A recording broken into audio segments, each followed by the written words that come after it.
Vede entre as nações e olhai, maravilhai-vos e admirai-vos, porque realizo em vossos dias uma obra que não acreditareis quando vos for contada. Estou levantando os babilônios, essa nação feroz e impetuosa que marcha sobre a largura da terra para se apoderar de moradas alheias. Ela é terrível e espantosa. O seu juízo e a sua dignidade vêm dela mesma. Os seus cavalos são mais rápidos do que leopardos e mais ferozes do que os lobos à tarde. Os seus cavaleiros espalham-se por toda parte. Os seus cavaleiros vêm de longe, voam como águia que se apressa para devorar. Eles todos vêm com muita violência. Eles todos vêm com violência. A sua vanguarda irrompe como o vento oriental, ajuntam cativos como areia. Debocham dos reis e zombam dos príncipes. Riem de todas as fortalezas, pois as tomam fazendo rampas de terra. Então passam com o ímpeto de um vento e vão adiante. Eles, porém, são culpados, estes cujo Deus é o próprio poder. Nosso texto de hoje, nossa mensagem é quando não obtemos a resposta que queremos de Deus. Você recebeu algum não na sua vida? Obviamente que sim, né? Com certeza, principalmente as crianças aí já receberam vários nãos na sua vida, né? Qual foi o pior não que você recebeu? Consegue pensar aí? O pior não que você recebeu. Você pediu alguma coisa e recebeu aquele belo de não. Do seu pai, da sua mãe, quando você era criança, ou da sua namorada, do seu namorado, ou de alguém que você queria namorar na época e você recebeu aquele belo de não na sua frente. Não é fácil nós recebemos não, e por sermos bastante orgulhosos, nós queremos sempre que as coisas aconteçam do nosso jeito. Não gostamos de receber não, queremos fazer tudo e queremos que as pessoas nos respondam sim para tudo. A gente vai cheio de expectativas, achando que vamos solucionar os nossos problemas, e o que nós recebemos? Não. Até inventamos frases como: o não a gente já tem. E aí alguém fez um acréscimo e disse: agora estamos em busca da humilhação. O não a gente já tem, agora a gente está buscando a humilhação de não receber o não e ser humilhado ainda perante as pessoas. Agora, imagina se você pede algo para sua mãe, ou seu pai, ou namorada, parente, e de repente, além da pessoa responder aquele belo de um não, ela ainda para e diz: inclusive, eu tenho que te dizer algumas coisas a respeito disso. Eu não só respondo não, mas inclusive, eu ainda preciso te falar algumas coisas a respeito do que você me perguntou. Com as crianças mãe, posso brincar? Não. Inclusive, vai lavar a louça. É pior ainda do que ter recebido aquele não. Com o pai, posso comprar aquele brinquedo? Não. Inclusive, me deu o troco da semana passada. Me dei o troco daquilo que você tinha comprado, eu quero aquele troco. E você já gastou todo aquele dinheiro. É difícil a gente, além de receber o não, a gente ainda recebe algo pior. Mas é difícil também nós dissermos não para pessoas. Como pai, como mãe, é difícil a gente falar não. Agora imagina você falar não e ainda ficar acrescentando coisas. Olha, não, mas, e eu ainda preciso fazer isso. Não, e ainda vai lavar a louça. Não, e ainda isso vai acontecer. Uma pessoa que nunca recebe um não, acha que tudo tem que ser do seu jeito, né? A pessoa que nunca recebeu um não na sua vida, ela acha: bom, agora eu posso fazer o que eu bem entender, eu sempre recebo sim, eu peço isso, recebo sim, então eu faço o que eu bem entender na minha vida. Mas, você como pai, você como mãe, ou que já cuidou de alguma criança, você sabe que muitas vezes precisam receber vários e vários nãos. E talvez foram os nãos que moldaram a sua vida, e não os sims que você recebeu. Então, se você começar a pensar, realmente isso faz sentido. Várias vezes que você recebeu respostas negativas, foram essas respostas negativas que te incentivou a continuar e mudou o seu caráter. Semana passada nós vimos com o pastor José a respeito da indagação de Abacuque, a sua pergunta diante de Deus, e a gente falou sobre o tema quando não obtemos a resposta de Deus. Abacuque então começa a fazer um monte de perguntas e começa a clamar ao Senhor o porquê que Deus não estava escutando. Ele estava clamando faz tempo e Deus não responde ele, e nós tratamos sobre esse assunto, quando nós não recebemos uma resposta de Deus. Mas hoje nós vamos falar finalmente sobre a resposta desse Deus. Mas será que a resposta de Deus era a resposta que Abacuque estava esperando? Pense um pouco na sua vida. Será que muitas vezes que você indagou Deus, clamou a Deus, perguntou a Deus: Deus, posso fazer isso ou isso pode acontecer? Deus, eu clamo pela vida de certa pessoa que está no leito. Deus, eu clamo por algum parente, clamo pela minha esposa, clamo por mim mesmo. E a gente espera que Deus responda com aquele belo de um sim. Mas muitas vezes, milagres não acontecem. Muitas vezes, a gente não obtém a resposta que a gente quer de Deus. A gente quer que pessoas saiam do leito. A gente quer que pessoas sejam curadas. A gente quer que tudo de bom aconteça no mundo. Mas muitas vezes a resposta de Deus é: não, eu não vou fazer aquilo que você quer. Eu não vou fazer aquilo que você pretende. Eu não vou fazer aquilo que você está me perguntando. E o que acontece com Abacuque, que nós veremos hoje, é exatamente isso. Para atualizar um pouco a nossa conversa aqui sobre Abacuque, a primeira mensagem, nós demos uma introdução no livro e falamos qual era o contexto de Abacuque. Falamos que Judá estava não estavam mais obedecendo ao Senhor, e principalmente com o rei Joaquim, e que não estava mais buscando ao Senhor. Fazia tempo, já fazia mais de 90 anos que Judá, que era o povo de Deus, não buscava mais a Deus. E então surge esse rei Joaquim.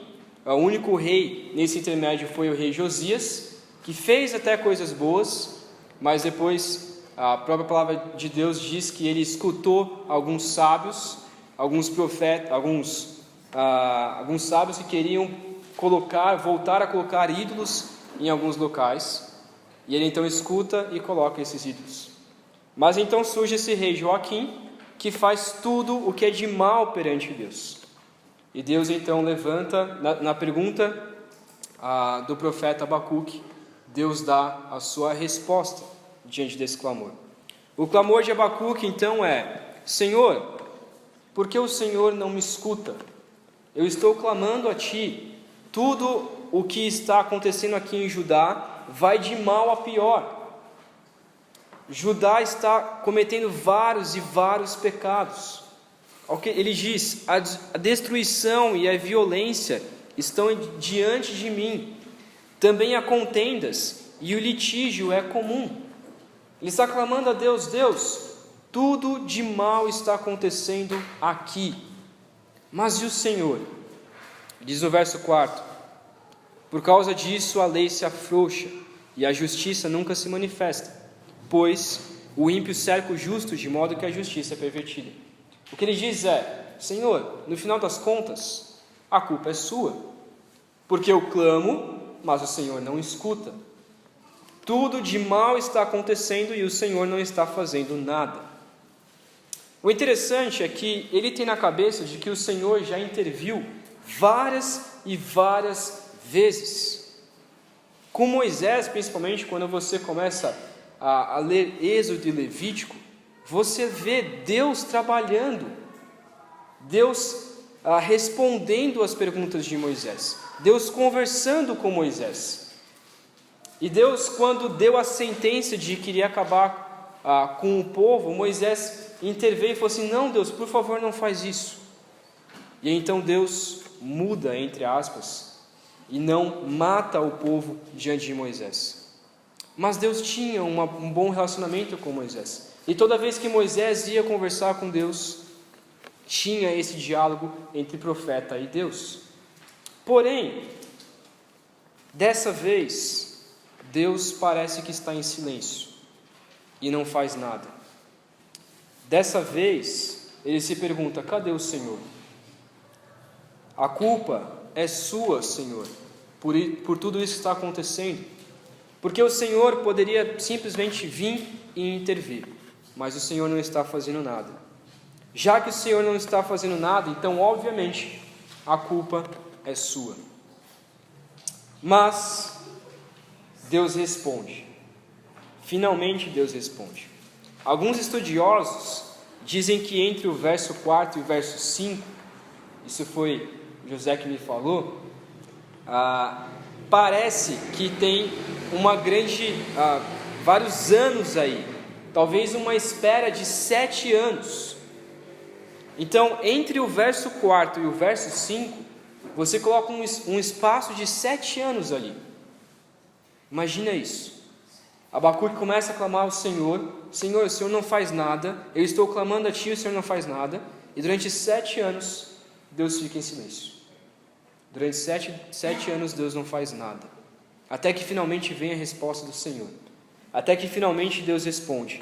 Depois de um tempo, Deus responde e parece que Abacuque dá aquela sensação de: ufa, finalmente eu tenho a resposta de Deus, que alívio, até que enfim Deus me respondeu, até que enfim Deus vai falar comigo, até que enfim Deus vai nos salvar, até que enfim Deus vai fazer uma obra grande aqui. Deus seja louvado por isso. E então, de fato isso acontece. Mas, será que aconteceu da maneira como Abacuque quis ou esperava? Hoje nós vamos ver apenas 2 pontos e uma aplicação no final. O primeiro ponto é a grande obra de Deus. E o segundo ponto é um instrumento que Deus usou para a sua grande obra. Então, primeiro, a revelação da grande obra de Deus. O segundo, o instrumento que Deus usou para a sua grande obra. Primeiro ponto, então, versículos 5 e 6. Não vou ler novamente, mas versículos 5 e 6a. A grande obra de Deus. Deus então responde. Finalmente Deus responde. Ele começa a dizer: vede entre as nações e olhai. Isso é, olhem para as nações, contemplem cada nação, prestem atenção, maravilhai-vos e admirai-vos. Olhem para as nações e se maravilhem, se admirem por minha causa, fiquem atentos, ansiosos, prestem atenção. O que ele está chamando a atenção de Abacuque e dizer: olha, veja as nações, Abacuque, preste atenção, olha tudo o que está acontecendo. E então parece, pelo menos eu, se estaria no lugar de Abacuque, o coração já começaria a bater mais forte. Ele dizer: finalmente Deus me respondeu, eu estou clamando a Deus, e Deus está falando que eu vou me maravilhar, que é para eu prestar atenção. E então Deus fala: porque realizo em vossos dias uma obra que não acreditareis quando vos for contada. Olha que maravilha!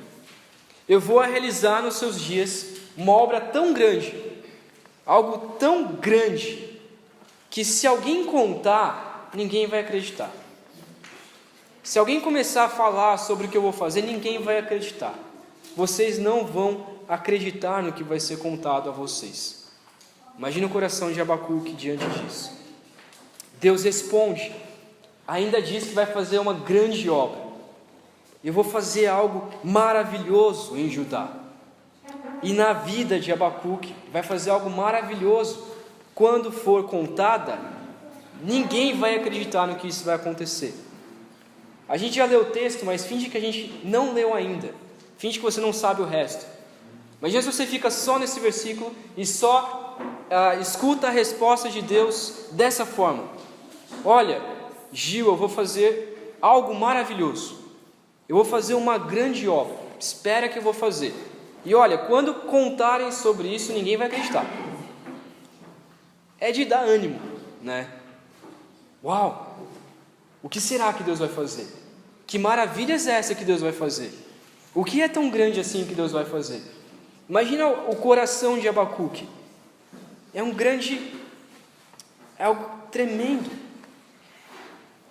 Muitas vezes nós damos conselhos assim para pessoas que estão passando por necessidade. Olha, calma, que Deus vai fazer algo tremendo na sua vida. Deus vai fazer algo grandioso. Espera que a obra de Deus venha. Realmente vem.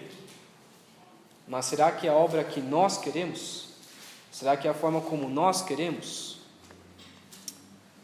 Essa é a resposta de Deus. Deus, Abacuque, eu vou fazer algo tremendo na sua vida. Abacuque, eu vou fazer algo grandioso. Abacuque, quando for contado, ninguém vai acreditar. Imagina a reação de Abacuque. Deus vai realizar algo. Que maravilha! Sucesso! Uau! Que bom! Que legal que Deus vai fazer algo. Mas, o que será que Deus faz? Será que Deus faz o que Abacuque quis? Olha o que o Senhor diz, versículo 6, parte A. Estou levantando os babilônios. Eu imagino que só essa frase já caiu pesado para Abacuque. Ter escutado de que Deus está levantando um povo. A palavra aqui é levantar politicamente. Deus está levantando esse povo para a sua grande obra. Tá, mas o que isso tem a ver comigo? Quem eram os babilônios? Abacuque sabia muito bem quem eram os babilônios. Ele sabia muito bem quem era esse povo. Ele iria levantar um povo mau, daqui a pouco nós vamos ver essa descrição, mas ele iria levantar para acabar com a injustiça de Israel, para acabar com a injustiça de Judá. Mas como isso? Deus levanta um povo mau, Deus levanta uma nação pior do que a nação de Judá para fazer a sua justiça. Como que isso funciona? Deus então diz a Abacuque: olha, estou levantando um povo que é pior do que vocês, eles fazem piores coisas, eles não me honram, eles não me obedecem, eles não fazem nada de certo, todas as palavras que eles dizem são contra mim, mas eu vou levantar eles para acabar com vocês. Eu vou levantar eles para fazer a justiça em Judá. Como que isso pode acontecer? Aqui eu não quero detalhar as perguntas, mas surge um monte de perguntas, um monte de dúvidas. Como que Deus pode fazer isso?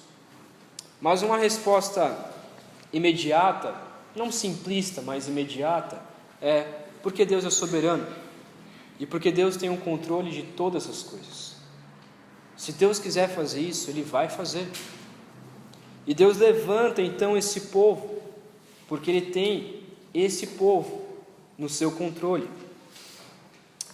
Mas o que é interessante aqui sobre a resposta de Deus é que Deus poderia responder a Abacuque da mesma forma como Ele respondeu Jó. Lembra como Deus respondeu Jó? Jó começa a indagar e fazer várias perguntas a ele, e então Deus começa, entre aspas, a se defender, a dizer quem ele é.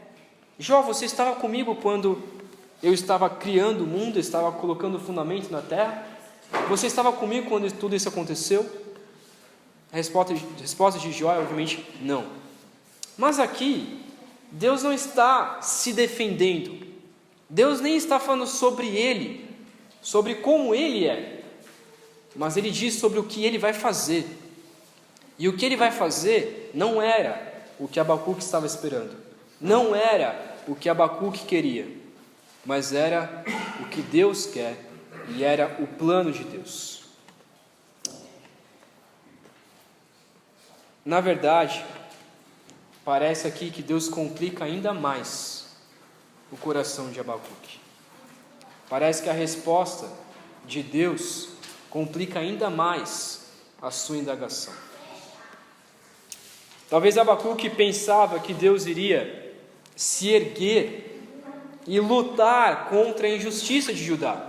Deus, venha, desce aqui, faz alguma coisa, acaba com os injustos, preserva os justos, porque há justos em Israel, preserva eles pelo menos. Talvez ele pensava que iria apenas dar uma pequena disciplina. Olha, faz alguma disciplina, acontece alguma coisa contra esse povo mau, mas torna ele santo novamente. Talvez ele pensasse que Deus iria fazer como ele fez, principalmente em Juízes, de levantar um juiz que tirasse o rei Joaquim do seu reinado e então passasse a reinar em Israel. Talvez ele pensava que era isso que Deus ia fazer. Talvez ele pensava que Deus iria trazer um Salvador que libertasse os justos da opressão e da injustiça e que separaria o joio do trigo. Mas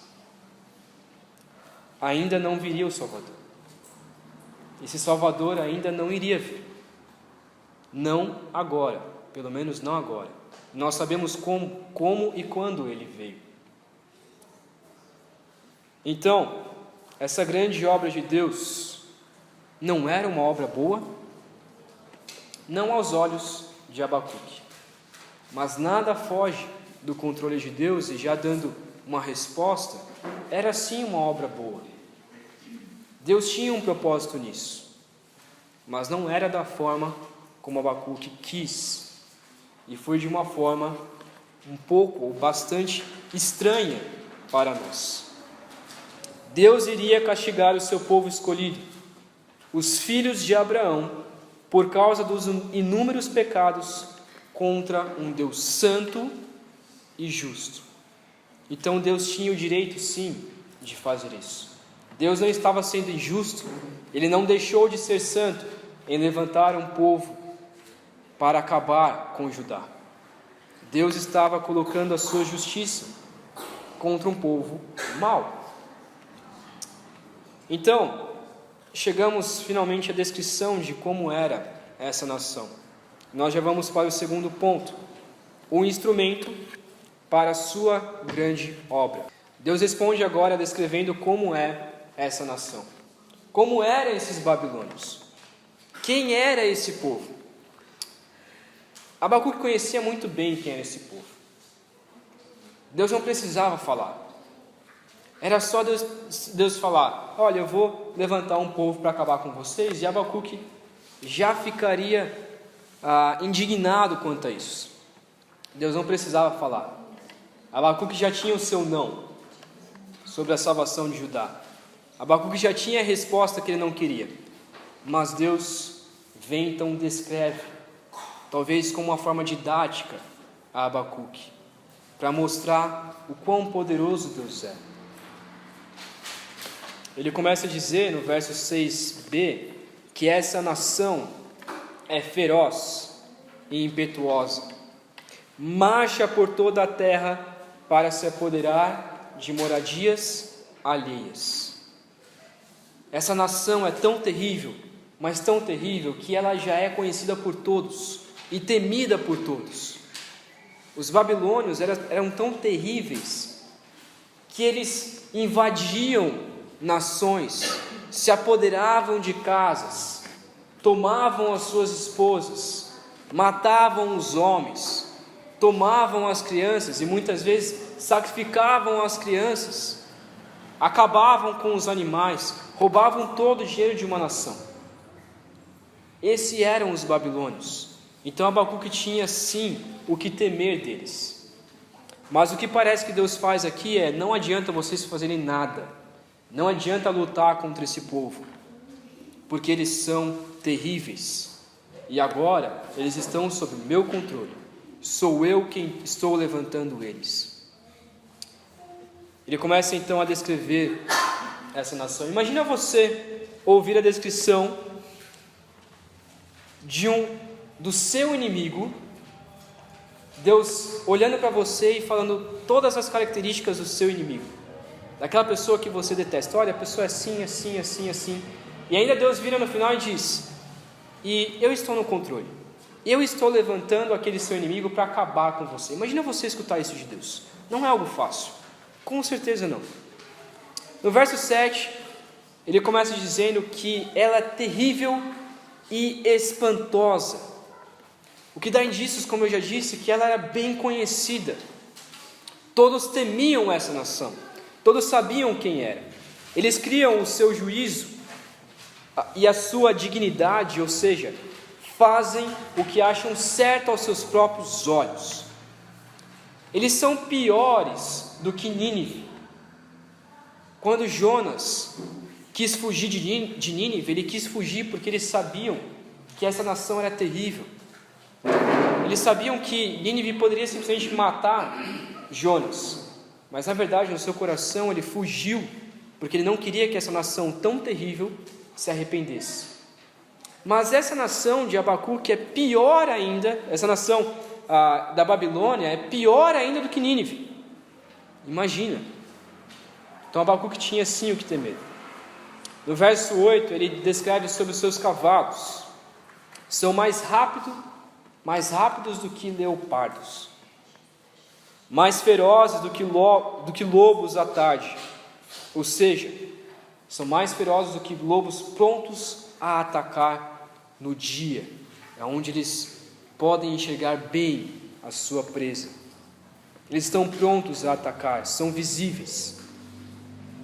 Imagina o que dão para esses cavalos, se são mais rápidos do que leopardos. Imagina a força que esses cavalos tinham, imagina a velocidade, e Deus descreve eles dessa forma. Até os cavalos estavam preparados, mas então Deus descreve os seus cavaleiros: espalham por toda a parte, ou seja, é como formigas. Você olha de cima e você vê um monte de cavalo e cavaleiro se espalhando por toda a terra e tomando lugar. Essa era a nação. Eles vêm de longe, como Deus diz. Eles correm de longe, não se cansam. E ele ainda descreve, no final do versículo 8, que eles voam como águia que se apressa para devorar. Obviamente cavalo não voa, não está dizendo sobre isso, mas a ideia é de que esses cavaleiros, eles corriam tão rápido e vinham em uma velocidade tão grande, com ânsia, com anseio de devorar, com anseio de destruição. Imagina você ver uma nação, tudo bem, a gente vê na internet, na televisão, nações que lutam contra outras e que guerreiam contra outras, mas muitas vezes alguns soldados ali nem querem estar ali, mas estão defendendo o seu povo. A nação da Babilônia não era assim.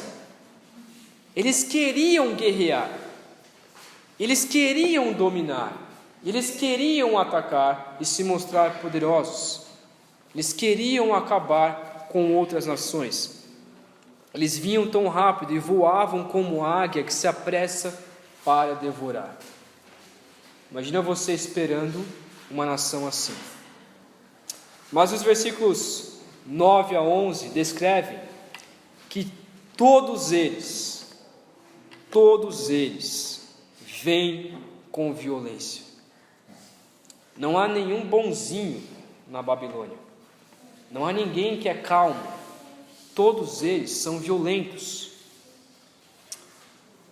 A sua vanguarda, isso é, a linha de frente ali do exército, vem como vento.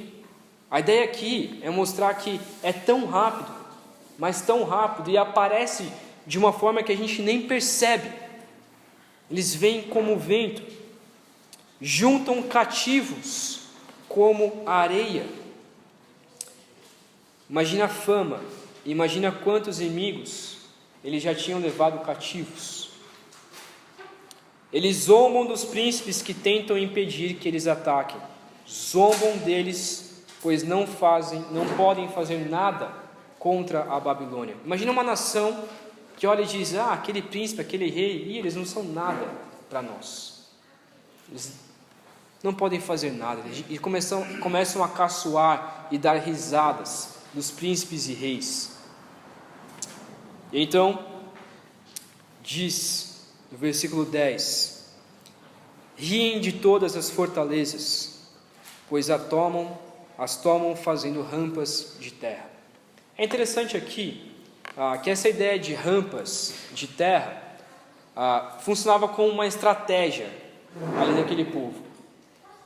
Imagina comigo, eles começavam a atacar. Imagina lembrando que todas as cidades daquela época eram cidades muradas, ou seja, tinha muros em volta, e Jerusalém também tinha os seus muros em volta, até que passou uma época em que eles tiveram que reconstruir esses muros, mas eles têm esses muros altos, uma fortaleza, e as nações confiavam nesses muros.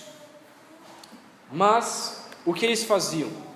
Eles começavam a atacar, por exemplo, juntavam um grande exército e começavam a atacar na ala sul, imaginando aqui na ala sul daquele muro. Mas aí, lá na ala norte, ou um local escondido do muro, vinha um exército pequeno, que não era nada grande, nada relevante ali, e começavam a trazer carrinhos e mais carrinhos de terra, e jogavam no chão, e começavam então a colocar um monte de terra. Talvez alguns exércitos até olhavam para aquilo e diziam: deixa aquele povo lá, eu sei lá o que eles estão fazendo, vamos nos concentrar na guerra aqui. Mas a guerra passando, e aquela terra ia aumentando, até que de repente, todo aquele exército que estava na ala sul, recebia um chamado, e eles mudavam para a ala norte. E quando o povo percebia, eles estavam subindo aquela rampa de terra que foi feita devagar. Olha a estratégia que eles tinham. E quando começavam a subir aquele muro, simplesmente invadiam a cidade e destruíam a cidade. Eles amontoavam então, faziam essas rampas de terra, simplesmente para atravessar e acabar com aquele povo. Então era um povo estratégico.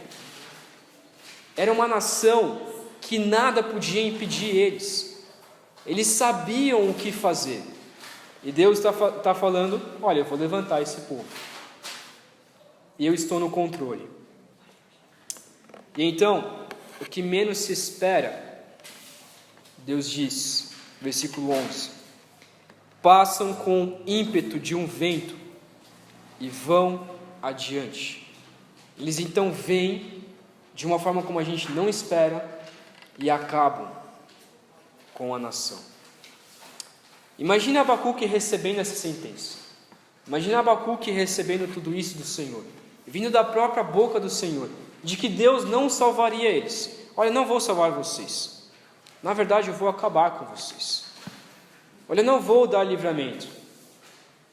Na verdade, eu vou tornar vocês escravos de uma nação inimiga. Com certeza não era o que Abacuque queria, e com certeza não é o que a gente quer. A gente pede a Deus: Deus, por favor, me dê alívio, me dê socorro, me salva, me cura, faz alguma coisa. Mas muitas vezes Deus responde: não, eu não vou.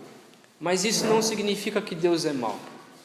Isso na verdade significa que Deus é soberano e que Deus é poderoso. e que ele tem até nações inimigas no seu controle, faz tudo o que lhe apraz, faz tudo que está sob o seu controle. E se ele quis levantar os babilônios daquela forma, é porque ele tinha um propósito. A gente sabe disso. Olhando para Deus e conhecendo a Deus, isso fica até fácil da gente responder, olhando para essa história.